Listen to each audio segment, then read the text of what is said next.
뉴스 큐레이터 시선 첫 순서는 취재기자의 솔직한 토크, 취재기자의 솔까말입니다.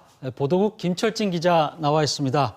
어서 오세요. 안녕하십니까. 네, 요즘 코로나 확진자가 걷잡을 수 없이 쏟아지고 있습니다. 정말 끝이 보이지가 않는데 오늘은 어떤 뉴스입니까? 예, 손가락이 절단됐지만 코로나 확진 사실에 전국의 병원에서 수술을 거부하고 있는 상황. 이때 나까지 외면하면 어떡하냐며 한 의사가 나타납니다. 관련 뉴스 먼저 보시겠습니다. 아산에서 자영업을 하는 70대 A 할머니는 지난 2일 기계에 약지 손가락이 끼어 거의 절단되는 화를 당했습니다.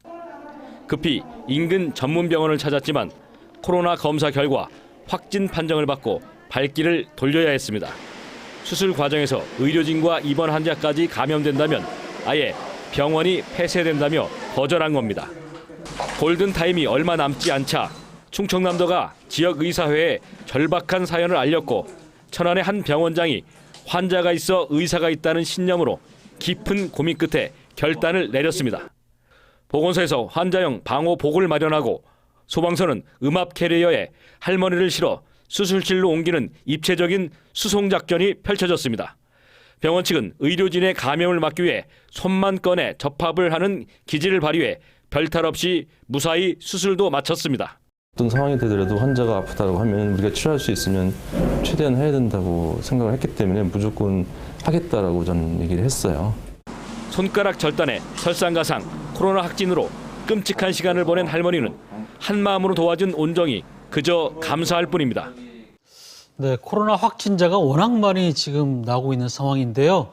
정말 우여곡절 끝에 할머니가 손가락 접합을 무사히 성공하신 것 같은데 지금 상태는 어떻습니까? 예, 수술은 다행히 무사히 끝났고 경과도 좋습니다. 근데 사실 수술대에 오르기 전에는 좀 걱정이 큰 편이었습니다. 사고가 난 지 이미 30시간 정도가 지났었던 상태였는데요. 원장님께서 수술을 위해 손을 보셨을 때는 손이 조금 까맣게 변해 있었다고 합니다. 조직들이 조금씩 죽어가고 있는 그런 상황이었다고 하는데 다행히 3시간에 걸친 수술은 무사히 끝이 났고 지금 상태도 회복해서 코로나 격리 기간이 끝나고 나서 수술했던 병원으로 돌아와 마지막 진료를 받고 계십니다. 네, 사실 이제 위급을 다투는 환자들을 제일 먼저 처치하고 응급 조치하는 곳이 이제 응급실 아닙니까? 그런데 그럼 코로나 양성 환자나 이 확진자들은 응급실을 이용할 수가 없는 건가요? 어떻게 됩니까? 예, 코로나 확진자들을 위한 응급실들이 지역별로 운영이 됩니다. 대부분의 환자분들께서는 확진자분들이라도 응급한 경우에는 그런 응급실로 가서 이용을 하실 수가 있는데 근데 이 응급실에서 수술을 하지 못하는 경우도 있습니다. 이 할머니의 경우가 그런데 이 손가락 절단 사고 같은 경우는 다른 부위와 다르게 뭐 신경, 혈관 등이 연결되어 있어서 뭐 손끝 감각이라든지 혹은 조직 괴사 문제 등이 있기 때문에 전문 병원에 가는 게 좋습니다. 그런데 이런 전문 병원 애들은 코로나 확진자들을 위한 음압병동 같은 것들이 없었던 것이죠. 그렇기 때문에 이번 할머니는 이제 응급실에서 수술을 받지 못하고 이제 이쪽에서 수술을 받게 될 것입니다. 네, 그렇다면 그 할머니가 손가락 수술을 받기 위해서 얼마나 돌아다니신 건지도 좀 궁금하고요. 그동안에 또 가족들이라든지 할머니가 또 얼마나 초조했겠습니까? 30시간 이상 이렇게 제대로 수술을 받지 못한 상황이라면은. 예, 정말 초조하셨을 거예요. 이게 할머니께서 사고가 나고 수술대에 오르기까지 약 35시간이 걸렸습니다. 네. 이 과정을 살펴보면은 처음에 119 구급대를 통해서 아산의 한 병원으로 갔지만 거기에는 이제 봉합 전문 의사가 없었습니다. 그래서 천안의 다른 병원으로 이동을 했는데 이때 수술하기 전에서 이제 받은 코로나19 검사에서 확진 판정을 받은 겁니다. 결국 그래서 집으로 다시 돌아와야 했었고요. 그렇게 해서 집에서 기다리다가 아산보건소에다가 이 같은 사실을 알리게 됐고 이제 아산보건소와 충남도를 통해서 이제 전국의 병원에 이 같은 사실을 알리게 됩니다. 하지만 수술을 하겠다라는 병원이 없었었고 결국 최종적으로 이제 충남도 의사협회에 이제 충남도가 이 같은 사실을 알리게 되는데 이제 충남도 의사협회에서 수소문한 끝에 천안의 한 민간 병원에서요 밤 9시쯤 돼서야 이제 수술을 받을 수가 있게 된 겁니다. 간단히 말로 정리하려고 해도 이렇게 긴 과정이 거쳤었는데 당사자들께서는 얼마나 초조하고 또 애를 태우셨을까 싶습니다. 대부분의 병원에서 이제 할머니를 수술하지 못한 것 같은데 그렇다면 이 병원에서는 어떻게 이 할머니를 또 수술을 하게 됐는지 또 이 병원 같은 경우에는 그럼 뭐 음압 병동 뭐 이런 시스템, 코로나 좀 예방을 방지할 수 있는 시스템들이 좀 있었던 건가요? 아닙니다. 이곳은 수부병원, 그러니까 손과 관련된 그런 전문 병원이지 코로나 관련 시설은 없었습니다.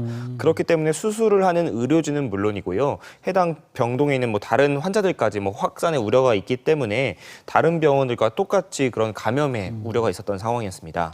그럼에도 불구하고 환자를 외면할 수 없다는 이유에서 그런 위험을 감수하고 이제 의사 선생님께서 수술을 나서게 된 건데, 대신 음압병동이 없기 때문에 이제 음압 캐리어라고 부르는 그런 침낭 같은 그런 네, 곳에다가 환자를 그렇죠. 옮겨왔었고, 그리고 수술 부위 손만 그 캐리어에서 살짝 빼가지고 수술을 집도했는데, 이제 그런 덕분에 감염 우려는 최소화하면서 수술도 무사히 마칠 수가 있었습니다.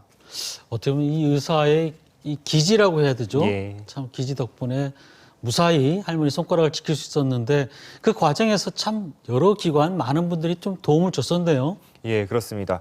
이게 할머니 가족분들께서 처음에 병원을 찾지 못하고 애를 태우시다가 아산보건소에 이 같은 사실을 전한 게 그 둘째 날 오후 3시였습니다. 그리고 밤 9시 수술대에 최종적으로 오르기까지 약 6시간 동안 아산보건소, 충남도, 충남의사회까지 정말 어느 기관 하나 정신없이 움직이면서 결국 병원을 찾아낸 셈인데요.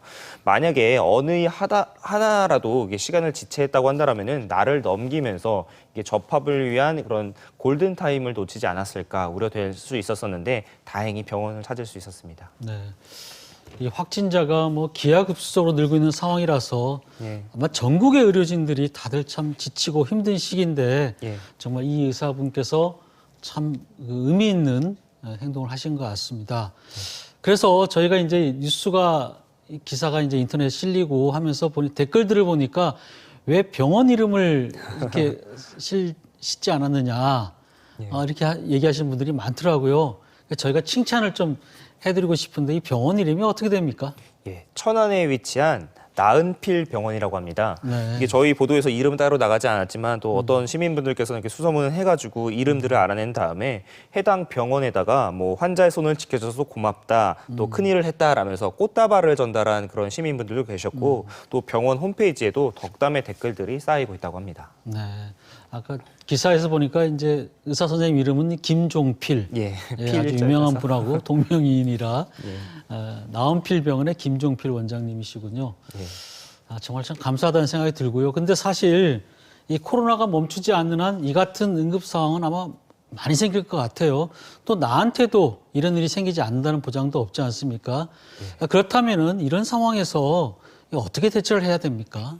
예, 말씀대로 지금 코로나 확진자가 급증하면서 다시 한 번 더 병상 문제가 불거지고 있는데 뭐 코로나로 상태가 악화된, 그러니까 코로나 중증 확진자를 위한 병상도 부족하겠지만은 이번 사례와 같이 이제 코로나 대응을 위해서 많은 병상들이 사용되면서 일반 시민이 응급한 경우 혹은 코로나 확진자가 다른 질병과 사고 등으로 아픈 경우 문제가 되는 경우가 발생하고 있습니다.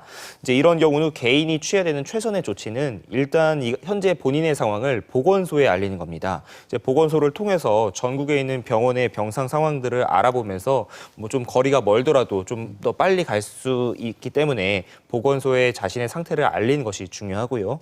또 이와 별개로 정부는 당연히 병상 사유를 효율화해야 될 겁니다. 최근 정부가 무증상 확진자의 경우는 이제 음압병동이 없는 곳에서도 시술과 수술을 가능하도록 조치를 바꿨는데요. 이 할머니 같은 경우는 이 조치가 이루어지기 전이었기 때문에 음압병동이 없어서 이제 수술을 좀 못 받았었던 그런 상태셨는데 이번에 조치 변화들로 그런 것들이 조금 개선될 수 있겠습니다만 지금 확진자가 점점 쏟아지고 있는 상황이기 때문에 정부는 다시 한번 이런 응급치료 체계 살펴봐야겠습니다.